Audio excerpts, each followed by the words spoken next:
I might as well just bust them out tonight. So I got them done, and I have just felt very, very good for the past couple of days.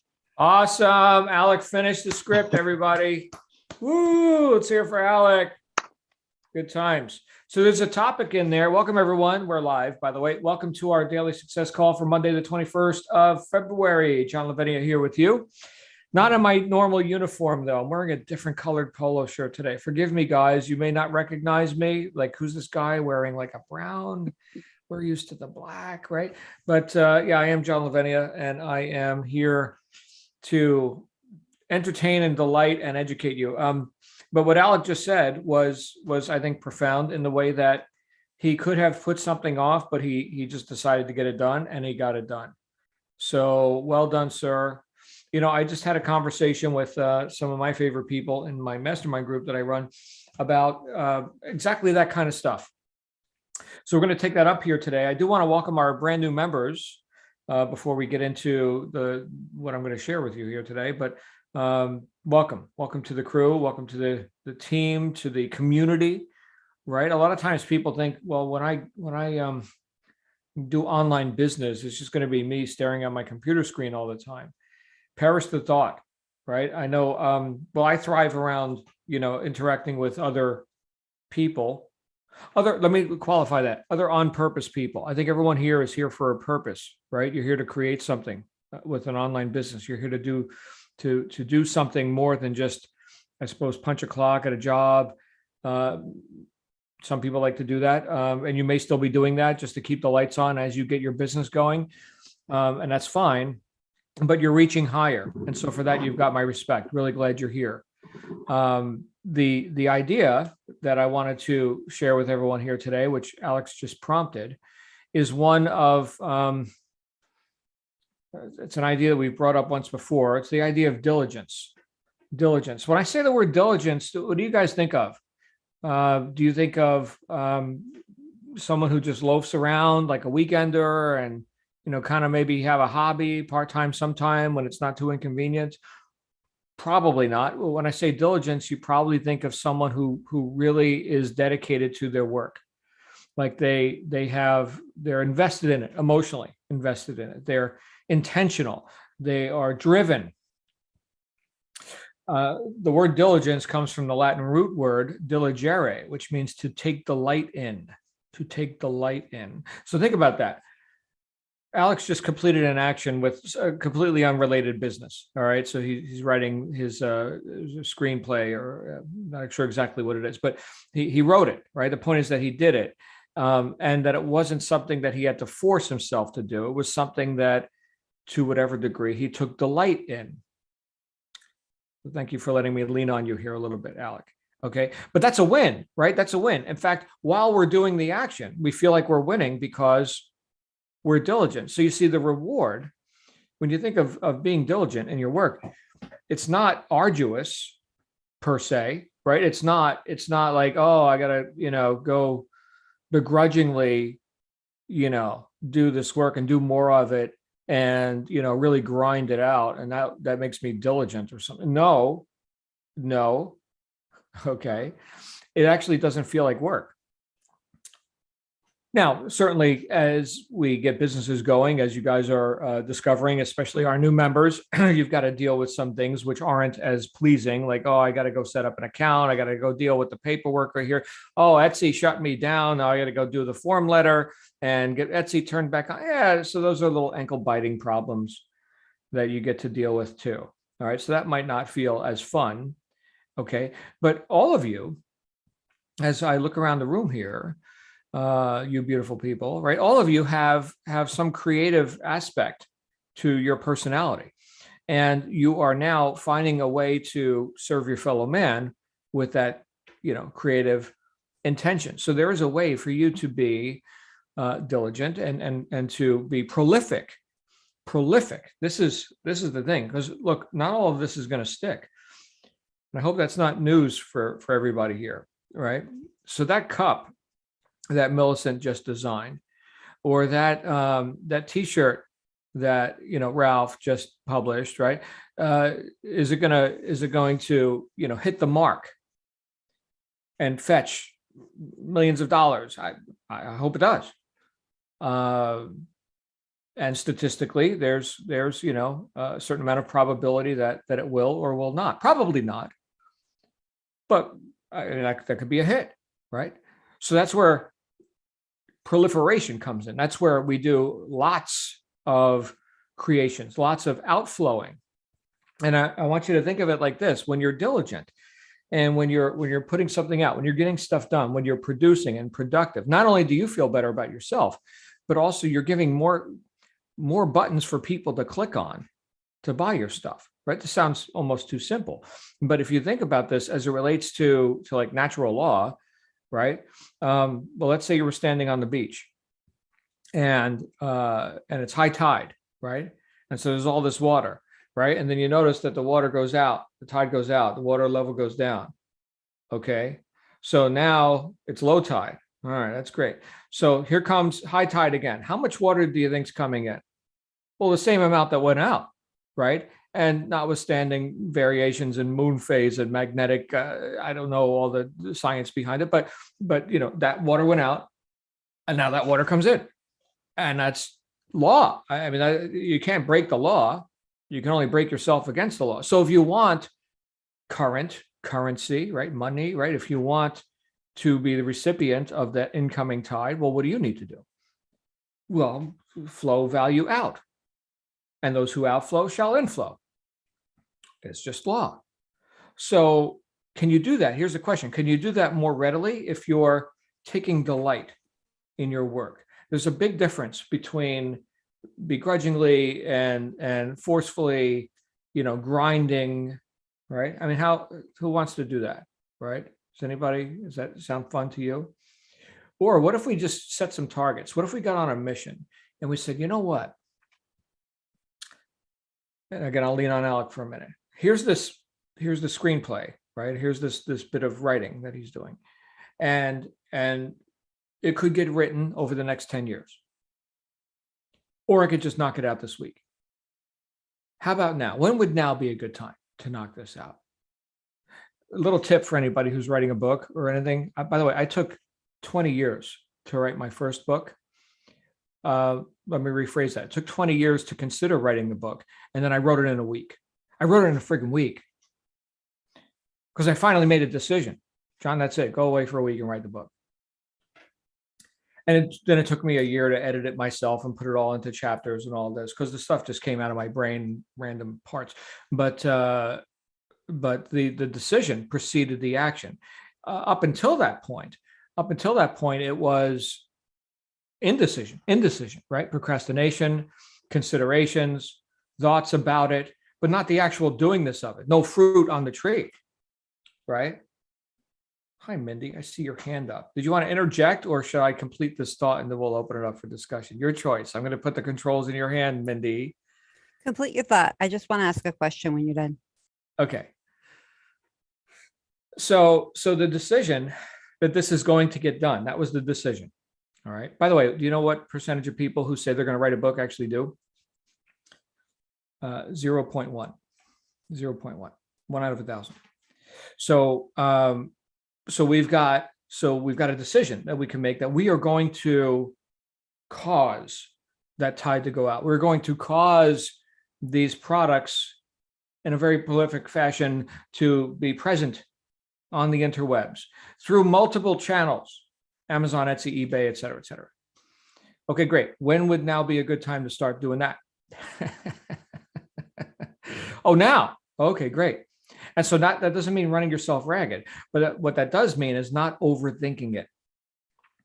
And this is a little bit tough for people like me, and I would imagine many of you here. A lot of you know my background was in automotive and diesel diagnostics. So in that world, which really has nothing to do with this world, but in that world, it's very black and white, right? Machinery works or you're fired, right? It's very black and white. There's no gray area.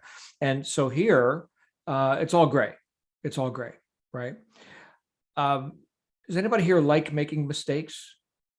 No, I don't see any hands up, except for the two virtual hands. There's Mindy and Scott, but no, I don't like making mistakes either. Mistakes can be costly. I could have egg on my face. Mistakes could be delays and all this. But you know what? I've lost more time trying to avoid making mistakes than I've lost in making mistakes.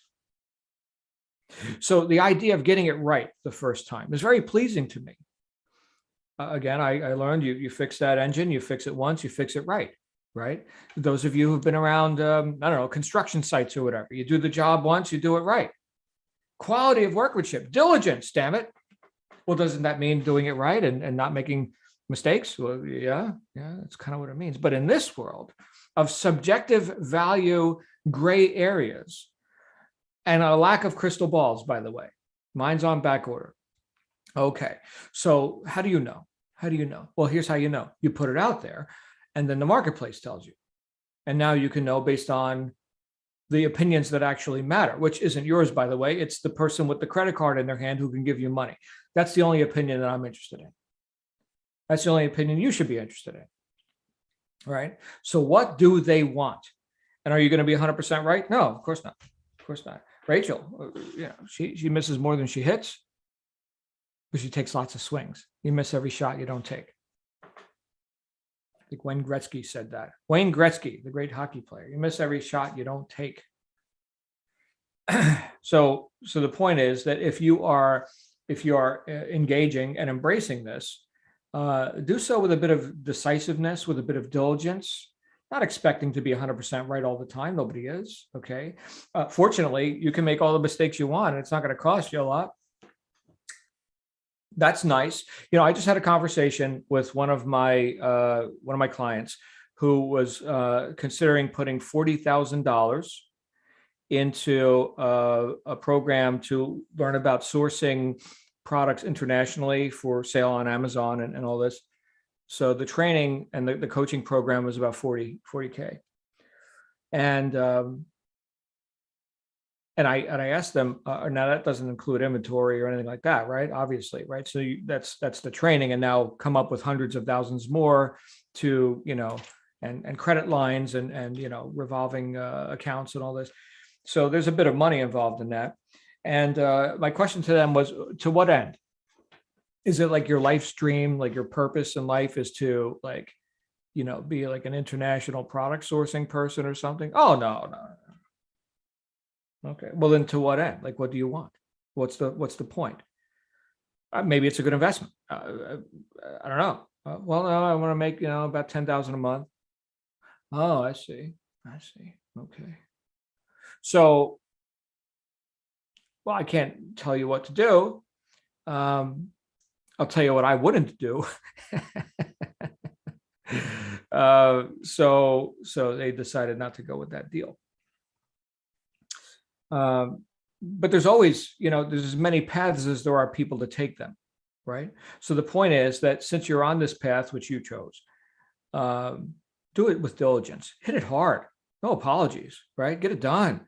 And then the marketplace will allow you to course correct, and have fun while you're doing it, because my goodness, we got real problems in the world. You don't have we have first world problems here. We don't have big problems. We have first world problems.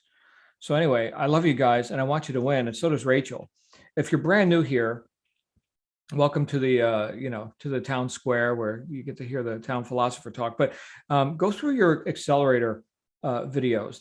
There's some gold nuggets in there that are going to expose you to the bigger game, the bigger opportunity, the bigger operation that you could be a part of.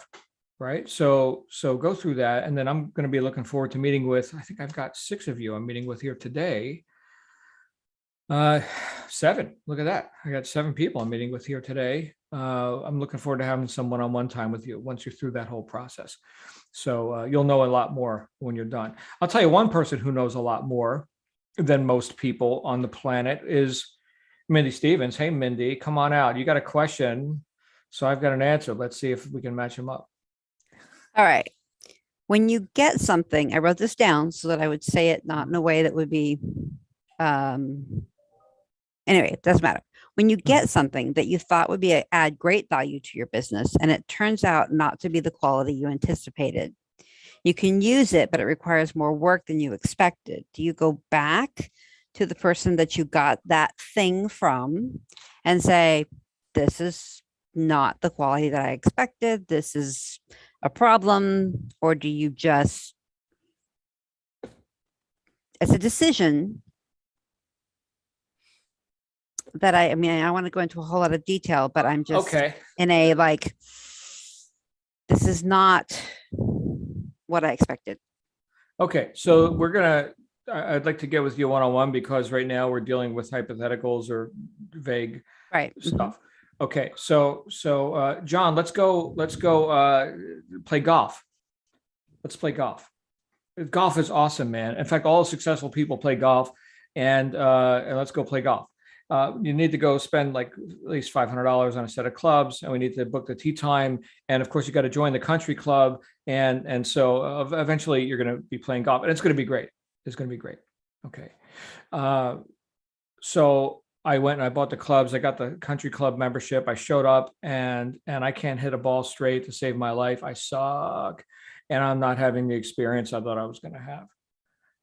And now what? Does that mean objectively speaking that the act of hitting balls with clubs across green grass and listening to the birds chirp, like, is that diminished because I'm incompetent? No.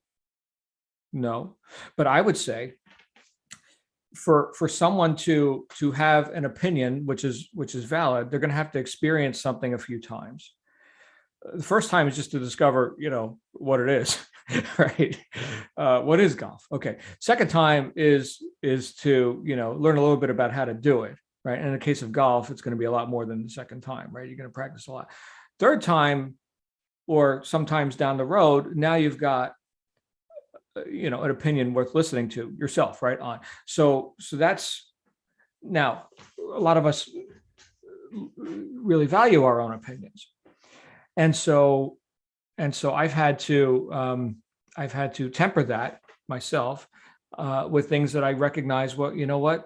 If I'm going to go down this road, then I'm going to have to suspend some of my judgments and get with the program, so to speak, and remain the student. The other side of that is, and so this is just for me, all right, Mindy and everyone. The other side of that is, once I grab something, I tend to never let go, which can be a strength, right? So if you're like that bulldog and you just never let go, that's kind of cool. It means you're reliable. You're reliable. That's cool. It also means for people like me, you're loyal to a fault. So I've got to find that balance there as well. But I will tell you this, jumping from that to that, golf, tennis, baseball, croquet, right? Jack of all trades, master of none, right? Fact is that there are people who play golf really, really good. I'm not one of them.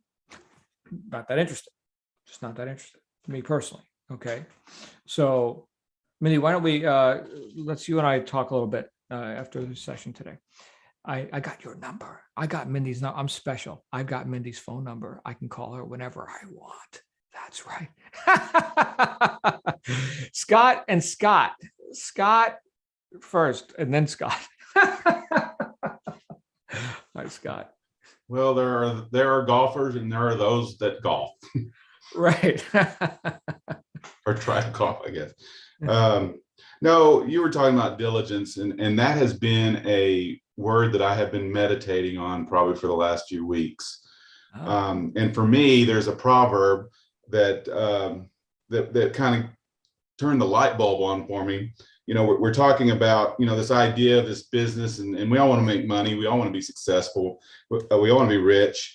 And so Proverbs 10:4 says, "He becometh poor that dealeth with a slack hand, but the hand of the diligent maketh rich." And I'm a big component on words. So this is obviously the King James Version, but I like to click on the word slack hand. What does that mean? So if I click on the word slack, it comes from the Hebrew word remiyah, something like that. And if you read in other versions of the Bible, a lot of times it'll say lazy hand or laziness. But when I read this, there's more to it. You've got treachery, deceitful, false, guile, and idle, slack, slothful. So I see the word idle and slothful, and that's where they get the lazy from. But it can also mean more than that. But more importantly, I look at the word diligent. And so if I click on it, it is from the Hebrew word charutz. And it says sharp pointed, sharp, diligent, strict decision, trench, moat, ditch, and gold. And so you're talking about that decision making and that. Where'd you get that etymology? I'm looking at a dictionary right now. It This says is love. this is the Hebrew, from the Hebrew word. Oh, okay. So I have a Bible app that I can click on the word and it gives me the actual Hebrew word in the Got Old it. Testament and the Greek word in the New Testament. Sorry, guys. Scott and I geek out on like, etymology and derivations and stuff. Like I can read the dictionary all day. I'm be fascinated. Yeah. So anyway, I'm not going to bore anybody any further than that, but I just kind of wanted to share that. And so that's me, have been really meditating on what that really means to be diligent. And for me, I've realized that the diligence for me is the stuff that I know that I need to do that's hard, that I don't want to do. I do want to do it, but I don't want to do it because that fun monkey in me wants to have fun. And so therefore I tend to have that slack hand. And so I'll have that motivation and I'll get going really well, but where I lack is developing my habits to get to that place where it becomes natural, where I don't need that motivation, because motivation is short-lived. And so the motivation is just that fire that allows me to get going, but it's that diligent practice of developing those habits that in the beginning can be very hard. It can, oh, this sucks, I don't like it. But then eventually it gets to that place where now it is enjoyable and you don't even have to think about it. And you've developed that habit. And so that's kind of how I've been thinking through that lately. So Thank you, Scott. Hey, Carol and Joan, and probably some others are interested in which app is that. I don't know if you can just go to ebible.com or maybe you can put a link. Thank you, Scott. Let's go to Scott. Hey, Scott. Good morning, John. Hello, everyone. I take a lot. I had a quick look at the dictionary definition myself, and with diligence, it mentions engaged and active, which I interpret to be productively focused. That's the word that's the expression I would use. And I'm often drawn back to the example of Maxwell Maltz of a torpedo heading towards a goal. Now, I think the important thing is that the torpedo is always airborne. It never stops. It never comes down to the ground. It might slow down. It might lower itself, but everything is course correction. The only thing that matters is the goal. And the thing to realize is that every course correction, in a sense, is like every activity you do each day. It's a small goal on the way to a larger goal. So if you anticipate the joy and the excitement that you will have from achieving that goal, that flows backwards into the daily goals. It basically pours backwards into the daily tasks and the daily goals, because they don't have intrinsic meaning anymore. They take their meaning from the end point, and that gives them purpose and that gives them meaning. Now, you don't undergo each task each day with the expectation of it being an incredible success. You hope it is, but cumulatively, you are still heading in the right direction. At the end of the day, you will get there. But if you continue flying, then you learn to fly better, you learn to fly faster, you learn to fly with fewer course corrections. But as you learn in any procedure, that's what happens, and no less with this. So as you continue flying towards the goal, the flight path becomes smoother, you become faster, you become more effective, and the intrinsic joy of the task goes up, because you can feel yourself staying true to the path and getting there sooner. So the excitement builds because the anticipation towards that goal builds. So I think that's something to think about. But the important thing is you can't course correct unless you're flying. So you've got to stay flying, even if you're flying low, even if you're flying slow. It doesn't matter, so long as you're still in the game in some way, taking some action, something to move you forward. Because by doing that, you're going to improve the way you fly, the way you do it, sometimes in tiny little ways, but they all make a difference. And the effect, the cumulative effect, it's like the Japanese idea, I can't remember what it's called now, of incremental improvements. Kaizen. Yes, Kaizen. Yeah, it's a brilliant idea. Where that's how they turned their industry around after the Second World War, where everyone's little contribution, a tiny little idea, could cumulatively together make an industry change. And the same way, every little idea you get each day, every nuance, every a way of phrasing something or a way of presenting something or anything you get is a little step forwards, and cumulatively it builds into a tsunami of achievement. So those little things you do every day are very significant, and you must not neglect them, because they all build up a momentum which basically carries you and makes you go faster and faster and faster all the time, so long as you stay flying. So you just got to stay flying. Mm-hmm. Very, very appropriate. Thank you. Thank No you, worries. Scott. And for those who don't know, Maxwell Maltz, the book Psycho-Cybernetics, which was not on the reading list for our new members, but it's definitely one that should be on your list ultimately. Really interesting stuff about self-image psychology and the servo mechanisms, as he calls it. Interesting stuff. Thank you, Scott. Okay. Hey, let's go to Alec, who kind of kicked us off with our topic today. And then Stu's got his hand up. We're going to hear from Stu today as well. I'm excited about that. What's up, Alec?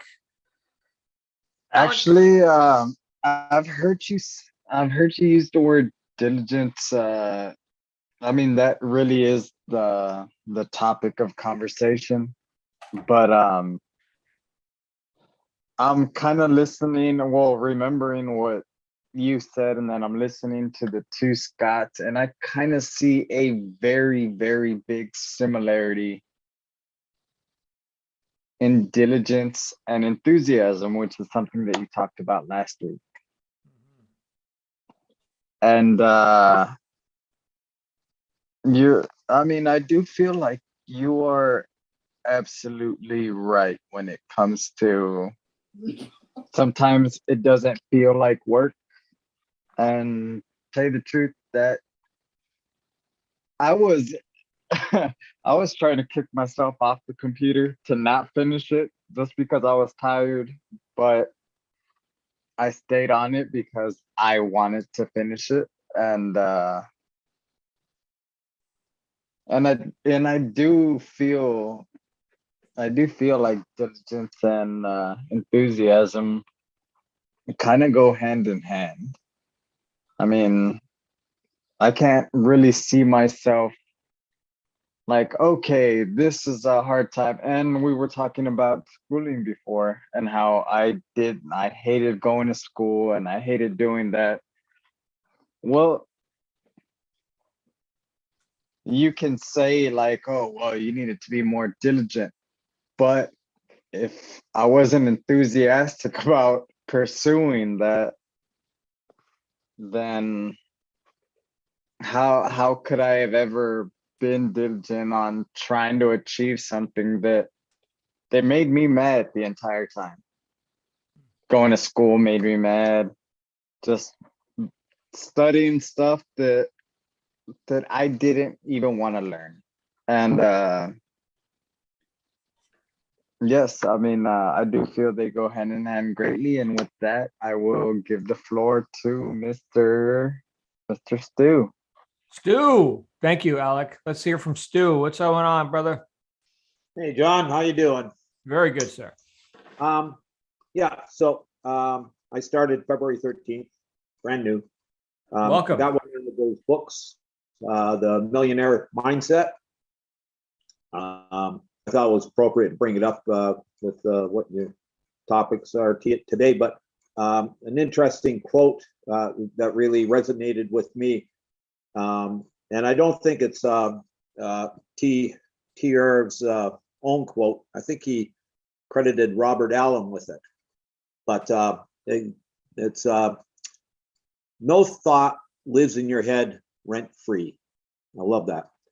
Each thought will either be an investment or a cost. It will either empower you or disempower you. That's why it is imperative you choose your thoughts and your beliefs wisely. Mhm. I used to follow Zig Ziglar back in the 80s. I had a briefcase full of his cassettes, but one of his favorite sayings used to be, "You're suffering from stinking thinking and you need a checkup from the neck up." Yeah, Zig had a way of putting things, huh? Yeah. So he definitely had that. He definitely had that accent too, or it was pretty direct. So good times. Thank you, Stu. Glad you're here, brother. Welcome, Stu. Everybody, we're gonna hear more from him. All right. Anybody else? We're gonna go ahead and wrap up, and I'm gonna call Mindy to see how she's doing. All right, very good. We'll go ahead and wrap up then. I saw Pat waving. Hi, Pat. Good to see you as always. And I don't see any other hot microphones. So why don't we get together again tomorrow? What do you guys think? Should we do that? Yeah.